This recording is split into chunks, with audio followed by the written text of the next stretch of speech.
ঘরে যদি একটি সেলাই মেশিন থাকে তাহলে ঈদে কিংবা গরমে এরকম কাপড় দিয়ে আপনিও কিন্তু আপনার বেবির জন্য এত সুন্দর একটি প্রজাপতি কাপ্তান বানিয়ে দিতে পারেন। তো হ্যালো গাইস, আসসালামু আলাইকুম। কেমন আছেন সবাই? তাবাসসুম ইন্সপিরেশনের নতুন আরও একটি ভিডিও নিয়ে আসলাম। এই ভিডিওটিতে আমি আপনাদেরকে দেখাবো এই সুন্দর প্রজাপতি কাপ্তানটি মেকিং করা। একদম ইজিভাবে দেখিয়েছি। যারা নতুন আছেন সেলাই কাজে তারাও খুব সহজেই এই ভিডিওটি দেখলে পারবেন। তো আশা করছি কোনো রকম স্কিপ না করে ভিডিওটি পুরোপুরি দেখবেন। তো এখানে আমি এই কাপ্তানটা মেক করার জন্য 1.5 গজ পরিমাণ কাপড় নিয়েছি, আর এখানে এক কালারের কাপড়টা আমি সামান্য নিয়েছি, আধা গজের থেকেও সামান্য, মানে আপনি 10 ইঞ্চি পরিমাণ লম্বা আমি এই কাপড়টা নিয়েছি। তো আমার ঘরে কিছু টুকরো কাপড় ছিল, সেখান থেকে আমি এক কালারের কালো কাপড়টা 10 ইঞ্চি পরিমাণ নিয়ে নিয়েছি। তো এই 10 ইঞ্চি পরিমাণ কাপড়টায় আমি প্রথমে উপরের যে টপ্পারটা আছে ওই টপ্পারটা কাট করব। তো এখানে আমি কাঁধের মাপ নিয়েছি 6.5 ইঞ্চি, আর 7 ইঞ্চি নিচে বডির মোহরার দাগটা নিয়েছি। তো এভাবে, আর বডির এখানে ফ্রি সাইজ, যেহেতু আমি কাপ্তান বানাবো, কাপ্তানটা তো ফ্রি সাইজ, তো আমার কাপড়ের যতটুকু ঘের ছিল আমি পুরোটাই এর জন্য নিয়ে নিয়েছি। তো আপনারা আপনাদের বাচ্চাদের মেজারমেন্ট অনুযায়ী নিয়ে নেবেন। তো এখানে নেকের জন্য আমি পাশে 2 ইঞ্চি আর লম্বায় 3 ইঞ্চি পরিমাণ নিয়েছি। সামনে পিছে আমি সমান নেক দিব, আর সামনে আমি ফিতা দিয়ে দিব যাতে ইজিভাবে ওয়্যার করতে পারে। তো এই যে আমার উপরের টপ পার্ট দুইটা কাট করা শেষ। এখন যে বুকের থেকে কুচি হবে যে স্কার্ট পার্টটা, ওটা আগে কাট করে নেব। প্রজাপতি কাপ্তানটা স্টেপ বাই স্টেপ একটু ফলো করবেন, তাহলে বুঝতে পারবেন কত ইজিভাবে আমি এই ড্রেসটা মেক করেছি। তো এখানে আমি আগে যে 1.5 গজ পরিমাণ কাপড় নিয়েছি, ওই 1.5 গজ পরিমাণ কাপড় থেকে আমি মানে প্রজাপতির মতো যে হাতাটা থাকে, ওই হাতার জন্য এই কাপড়টা আমি আগে কাট করে নেব। তো এই হাতার জন্য আমি লম্বায় 10 ইঞ্চি পরিমাণ কাপড় নিয়েছি। তো একটু খেয়াল করে দেখুন, আমি সামনের সাইডটা যেখানে জয়েন্ট করব বডি পার্টের সাথে সেটা সমান রেখেছি, আর উপরের দিকে একটু রাউন্ড করে কাট করে নিয়েছি, প্রজাপতির মতো, প্রজাপতির ডানার মতো আর কি। তো আমি যখন এটা জয়েন করব একটু খেয়াল করে দেখবেন, খুব ইজিভাবে এই জয়েনটা করেছিলাম। তো এখন আমি বডি পার্টের যে উপরে টপ পার্টের সাথে যে কুচিটা থাকে, বাকি কাপড়টা দিয়ে আমি এই সমান মাঝ বরাবর কাট করে নিয়ে এই কুচিটা দিব। যেহেতু এটা কাপ্তান, তাই টপসের মতো, তাই একটু ছোট সাইজ করেও পরা যায়। তাই আপনারা আপনাদের মেজারমেন্ট অনুযায়ী লম্বা কতটুকু লাগে সেই অনুযায়ী কাপড় নিয়ে নেবেন। তো আমার এই ড্রেসটার পুরোটা লং হয়েছিল 38 সাইজ। আমি 1.5 গজ পরিমাণ লিলেন কাপড় দিয়ে 38 সাইজের এই প্রজাপতি কাপ্তানটা মেক করেছিলাম। তো এখন আমি নেকের ডিজাইনটা করে নিব। যেহেতু বলেছিলাম যে আমি নেকের সামনে একটু ফিতা দিয়ে দিব, যেহেতু বাচ্চারা পরবে, তাই একটু নেকটা একটু ছোট করে দিয়ে সামনে এভাবে ফিতা দিয়ে দিলে খুব ইজিভাবে বাচ্চারা ওয়্যার করতে পারে। তো আমি নেকে এভাবে ফিতাটা জয়েন করে দিব। তো এই যে সামনের দিকে আমার এভাবে কাট করে সেলাই করে নিয়েছি। আমি খেয়াল করে দেখবেন, আমি কিন্তু নেক এখনও সেলাই করিনি। নেকটা সেলাই করব আমি দুইটা পার্ট একসাথে জয়েন করে, শোল্ডার সেলাই করে দিয়ে তারপর আমি একসাথে নেকটা সেলাই করব।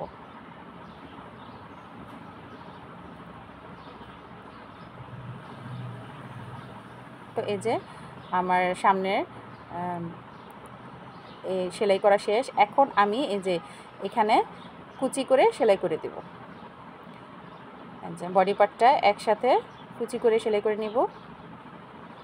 আমার এখানে এই কাপড়টা আমি নিয়েছি চায়না লিলেন কাপড় 1.5 গজ পরিমাণ, আর এটার বহর ছিল 3.5 হাত বহর। তো পুরো বহরটাই আমার এখানে বুকে কুচি দিয়ে দিয়েছি। তো এই প্রজাপতি কাপ্তানটা একটু ঘের বেশি হলে, কুচিগুলো ঘন হলে দেখতে খুব সুন্দর দেখায় বাচ্চাদের পরলে। তো এই যে আমি চেস্টে খুব সুন্দর করে কুচি করে সেলাই করে নিলাম। আপনারা চাইলে এখানে কেউ লেস দিয়ে সুন্দর ডিজাইন করে নিতে পারেন। এখানে আমি উপরে আরেকটা সেলাই করে দেব টেকসইয়ের জন্য। এখানে একটা লেস সেলাই করে দিলেও খুব সুন্দর লাগবে। তো এই যে আমার একটা পার্ট রেডি। আমি সেকেন্ড পার্টটাও এভাবে কুচি করে সেলাই করে নেব, মানে ব্যাক পার্টটা। তো এই যে ব্যাক পার্টটা কুচি করে সেলাই করে নিয়েছি চেস্টে, এই যে ফ্রন্ট পার্টটা। এখন দুইটা পার্ট একসাথে আমি সেলাই করব। এই যে ভিতরের দিকে সঠিক পাশটা দিয়ে উপরের শোল্ডারটা আমি সেলাই করে নেব। তো এই যে শোল্ডার সেলাই করা শেষ, এখন আমি নেক সেলাই করব। এই যে নেকের জন্য যে আলাদা আমি কাপড় রেডি করে রেখেছিলাম পটি, উল্টাভাবে এভাবে নেকে সেলাই করব। এই যে এভাবে সেলাই করে উল্টা পাশে, এই যে একটু খেয়াল করে দেখুন, আমি সেলাইটা দেখিয়ে দিচ্ছি। আমি ড্রেসের উল্টা পাশে এভাবে পটিটা উল্টার দিকে রেখে এভাবে সেলাই করে নেব, 1/2 ইঞ্চি ভিতরের দিকে দিয়ে সেলাই করে নেব।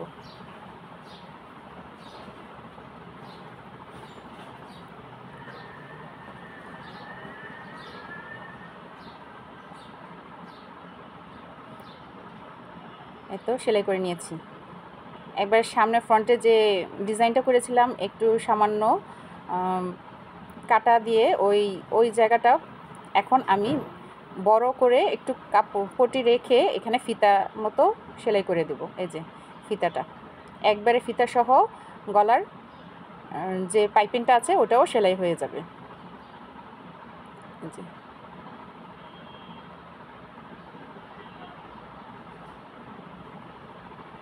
এভাবে নেকটা সেলাই করে দিলে বাচ্চারা খুব ইজিভাবে পরতে পারে।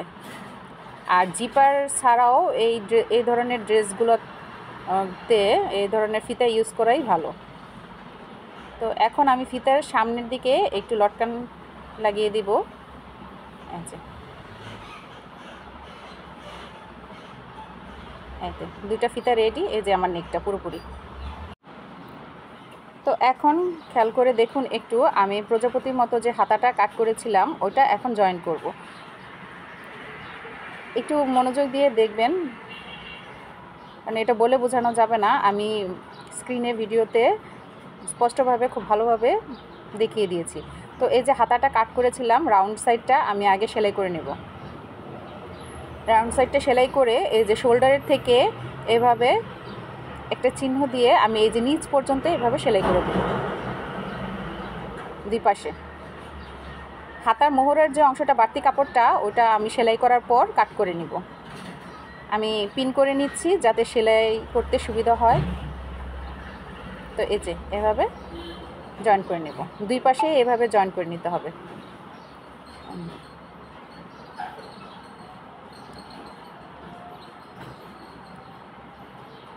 একটু খেয়াল করে সেলাই করবেন, ভিতরের দিকে যেন সঠিক পাশটা থাকে।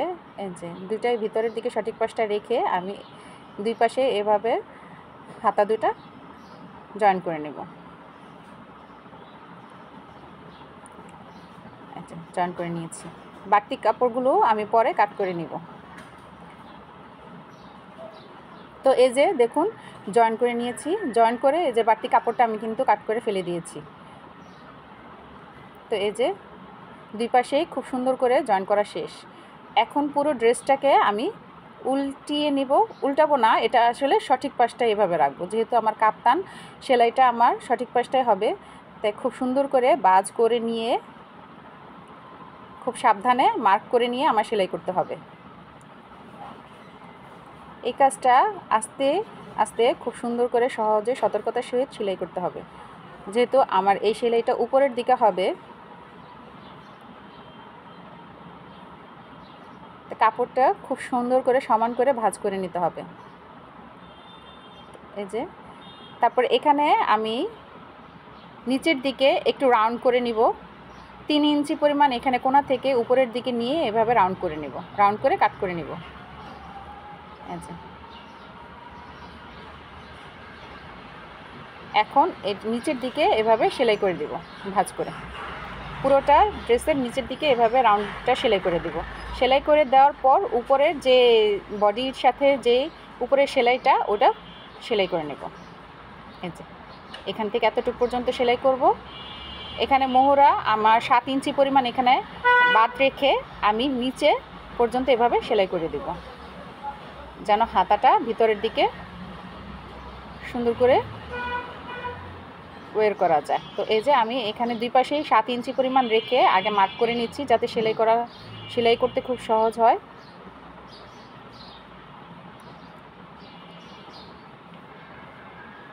এই যে এখানে যে মার্ক করেছিলাম এই মার্ক অনুযায়ী এখন আমি সেলাই করে নেব। এই যে আর আগে আমি ড্রেসের নিচের যে রাউন্ড শেপটা আছে ওটা আগে এভাবে ভাঁজ করে সেলাই করে নেব।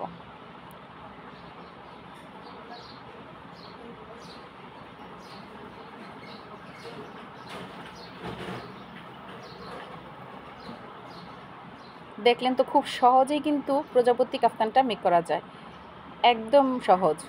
অন্যান্য ড্রেসের থেকে এই আমার কাছে এই প্রজাপতি কাফতানটা মেক করা আরও বেশি সহজ মনে হয়।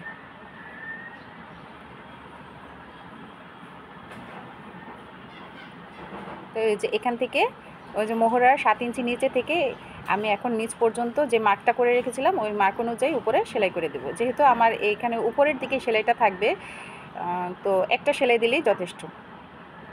এই যে এভাবে করে আমি এই পাশেও সেলাই করে নেব। একটু সমান করে নিতে হবে কাপড়টা, যেহেতু লিলেন কাপড় আমার একটু সাবধানের সাথে সেলাই করতে হবে। কাপ্তান জাতীয় ড্রেসগুলা লিলেন কাপড় কিংবা জর্জেট কাপড় দিয়ে মেক করলেই কিন্তু অনেক সুন্দর লাগে। তো এই যে আমার ড্রেসটা পুরোপুরি মেক করা শেষ। তো কেমন হলো ড্রেসটা সবাই কমেন্ট করে জানাবেন। আর এরকমই সহজ সহজ আরও ইজি ড্রেস মেকিং ভিডিও দেখতে হলে অবশ্যই আমার চ্যানেলটি সাবস্ক্রাইব করে দিবেন। এই যে চেস্টে এভাবে কুচি দিয়েছিলাম।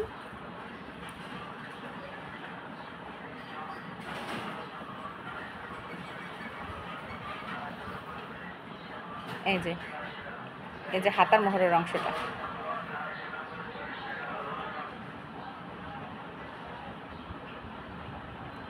গরমেও কিন্তু এই ড্রেসটা পরলে অনেক আরাম লাগে, বাচ্চারা খুব ইজিভাবে ওয়্যার করতে পারে। তা আমি এই ড্রেসের সাথে ম্যাচ করে আমি আরও কিছু 1.5 গজ পরিমাণ কাপড় এনে বাচ্চার জন্য একটা প্লাজো বানিয়ে দিয়েছিলাম। তো হয়ে গেল কোট সেট। কোট সেট মানে হচ্ছে যে একই রকমের ড্রেসের সাথে সালোয়ারও থাকবে। তো আমি এই ড্রেসটার সাথে সেম কাপড় এনে প্লাজো প্যান্টও মেক করে দিয়েছিলাম।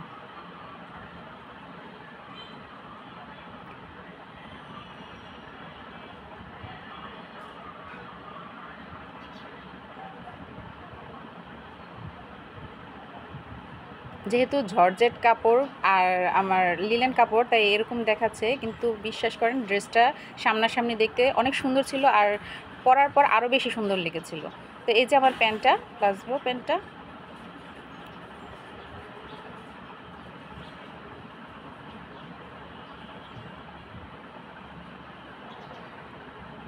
তো ধন্যবাদ সবাইকে আমার ভিডিওটি পুরোপুরি দেখার জন্য। ভালো থাকবেন সবাই। আসসালামু আলাইকুম।